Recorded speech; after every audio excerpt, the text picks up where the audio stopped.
Black Bears, and welcome.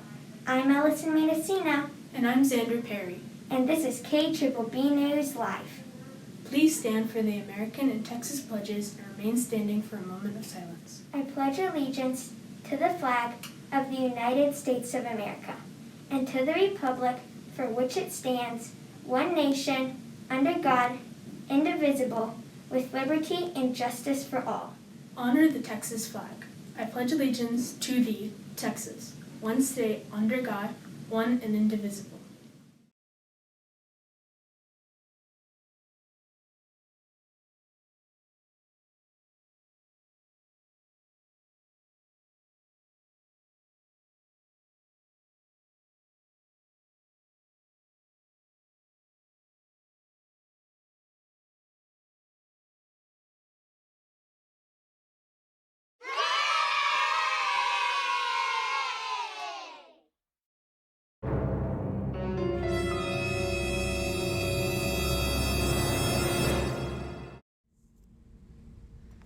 Okay, I'm going to read a book called Stella Luna.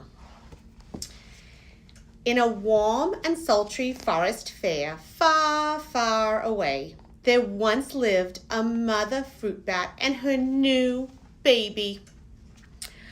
Oh, how Mother Bat loved her soft, tiny baby. "I'll name you Stella Luna," she crowed. Each night, Mother Bat would carry Stella Luna clutched to her breast as she flew out to search for food. One night, as Mother Bat followed the heavy scent of ripe fruit, an owl spied her. On silent wings, the powerful bird swooped down upon the bats. Dodging and shrieking, Mother Bat tried to escape, but the owl struck again and again, knocking Stella Luna into the air. Her baby wings were as limp and useless as wet paper. Down, down, down she went, faster and faster, into the forest below. The dark, leafy tangle of branches caught Stella Luna as she fell. One twig was small enough for Stella Luna's tiny feet. Wrapping her wings around her, she clutched to the thin branch, trembling in cold and fear. "Mother," Stella Luna squeaked, "where are you?" By daybreak, the baby bat could not hold on any longer. Down, down again she dropped. I wonder what's going to happen. Flump! Stella Luna landed headfirst in a soft, downy nest, startling the 3 baby birds who lived there. Stella Luna quickly clambered from her nest and hung out of sight below it. She listened to the babble of the 3 birds. "What was that?" cried Flap. "I don't know, but it's hanging by its feet," chirped Flitter. "Shh! Here comes Mama," hissed Pip.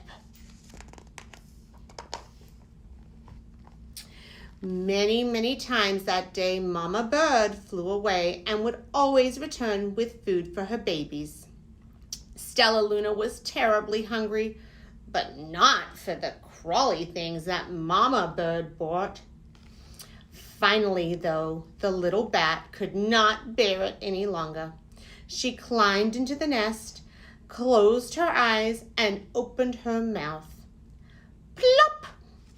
In dropped a big green grasshopper. Stella Luna learned to be like the birds. She stayed awake all day and slept at night. She ate bugs even though they tasted awful. Her bat ways were quickly disappearing, except for one thing. Stella Luna still liked to sleep hanging up by her feet. Once, when Mama went away, the curious baby birds decided to try it too. When Mama Bird came home, she saw 8 tiny feet gripping to the edge of the nest. "Eek!" she cried. "Get back up here this instant! You're going to fall and break your necks." The birds clambered back into the nest, But Mama Bird stopped Stella Luna.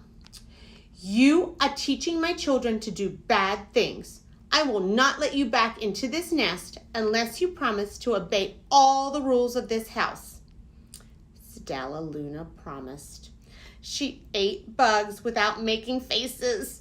She slept in the nest at night, and she didn't hang by her feet.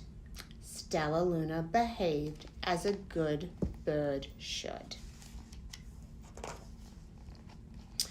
All the babies grew quickly, so the nest became crowded. Mama Bird told them it was time to learn to fly. One by one, Pip, Flitter, Flap, and Stella Luna jumped from the nest. Their wings worked. I'm just like them, thought Stella Luna. I can fly too. Pip, Flitter, and Flap landed gracefully on a branch. Stella Luna tried to do the same. Uh-oh. How embarrassing. Did not go well. I will fly all day, Stella Luna told herself. Then no one will see how clumsy I am. Good problem solving. The next day, Pip, Flitter, Flap, and Stella Luna went flying far from home. They flew for hours, exercising their new wings. The sun is setting, warned Flitter. We had better go home or we will get lost in the dark, said Flap. But Stella Luna had flown far ahead and was nowhere to be seen. The three anxious birds went home without her.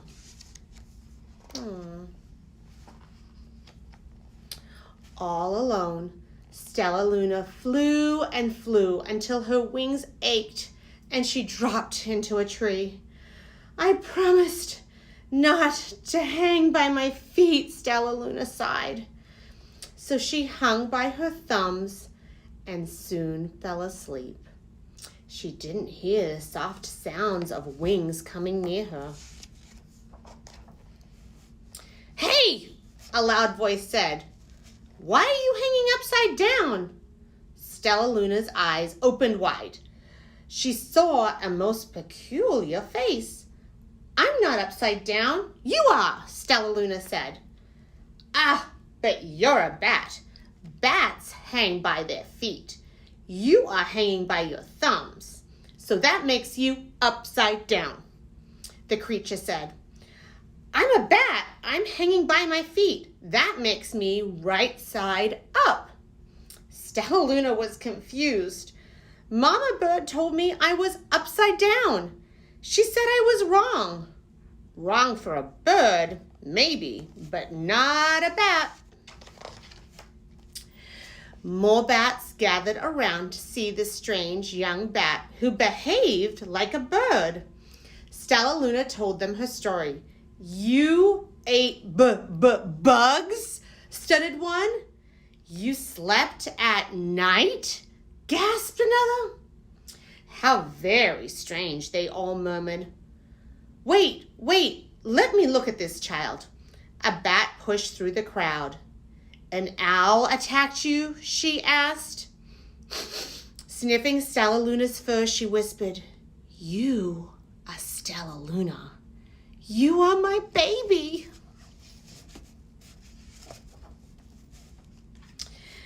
You escaped the owl, cried Stella Luna. You survived?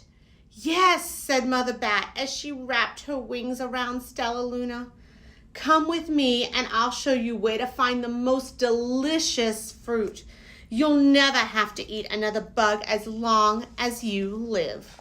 Oh, Stella Luna and her mommy. But it's nighttime, Stella Luna squeaked. We can't fly in the dark or we'll crash into trees. We're bats, said Mother Bat. We can see in the darkness. Come with us. Stella Luna was afraid, but she let go of the tree and dropped into the deep blue sky. Stella Luna could see. She felt as though the rays of light shone from her eyes. She was able to see everything in her path. Soon the bats found a mango tree, and Stella Luna ate as much of the fruit as she could hold. "Oh, I'll never have to eat another bug as long as I live," cheered Stella Luna as she stuffed herself full. "I must tell Pip, Flitter, and Flap." The next day, Stella Luna went to visit the birds. "Come with me and meet my bat family," said Stella Luna. "Okay, let's go," said Pip. "They hang by their feet and they fly at night and they eat the best fruit in the world," Stella Luna explained to the birds on their way. As the birds flew among the bats, Flap said, "I feel upside down here." So the birds hung by their feet. "Wait until dark," Stella Luna said excitedly. "We will fly at night." When night came, Stella Luna flew away. Pip, Flitter, and Flap leapt from the tree to follow her. "I can't see a thing," yelled Pip. "Neither can I," howled Flitter. "Ah!" shrieked Flap. "They're going to crash," gasped Stella Luna. "I must rescue them." Stella Luna swooped about, grabbing her friends in the air. She lifted them to the tree, and the birds grasped a branch. Stella Luna hung from the limb above them. "We're safe," said Stella Luna. Then she sighed. "I wish you could see in the dark, too." "We wish you could land on your feet," Flitter replied. Pip and Flap nodded. They perched in silence for a long time. "How can we be so different and feel so much alike?" mused Flitter. "And how can we feel so different and be so much alike?" wondered Pip. "I think this is quite a mystery," Flap chirped. "I agree," said Stella Luna. "But we're friends, and that's a fact." And that is the end of Stella Luna. This Friday is a holiday in honor of Battle of the Flowers. We will celebrate on Thursday as our second graders will lead their annual Fiesta Float Parade. Thanks for tuning in to KBBB News Live. I'm Allison Mendocino. And I'm Xander Perry. We will see you back here tomorrow for more news you can use. Have a delightful day.